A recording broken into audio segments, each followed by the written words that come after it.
வணக்கம். நான் தான் உங்க மும்பை கணேஷ் பேசுறேன். இன்னைக்கு என்னடா அப்படின்னா, ஆ விஜய பத்தி தான் சட்டமன்றத்தில் பேசியிருந்தாங்க.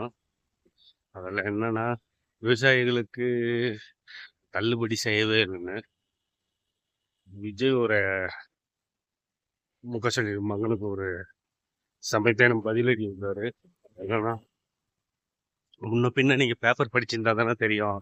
முடிஞ்சு போனத இப்போ எழுதி வச்சுக்கிட்டு பேசுறீங்க சொன்னோன்னே, தியேட்டர்ல எப்படி அதிரும் போல, அது மாதிரி சட்டமன்றத்தில் ஒரே அதிரலு.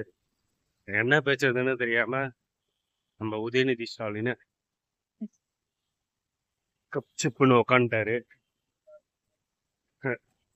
இது எதுக்கு சொல்ல வரேன்னா, யாரோ எழுதி கொடுத்து யாரோ படிக்கிறதெல்லாம் ஒரு ஆளுங்கட்சியோட நிலைமையா இருக்குது. எதுவுமே தெரிஞ்சுக்கிட்டு இல்லாம அவருக்கா தோணுனதை அவனே எழுதி கொடுத்ததை பேசி இந்த மாதிரி அசிங்கம் படுறதுக்கு நம்ம பேசாமலே சும்மா உக்காந்துட்டு போயிடலாம். விஜய்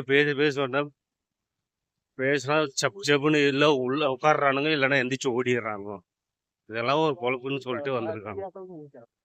இந்த வீடியோ பிடிச்சிருந்தா லைக் பண்ணுங்க, சப்ஸ்கிரைப் பண்ணுங்க, ஷேர் பண்ணுங்க, கமெண்ட் பண்ணுங்க. பாய்.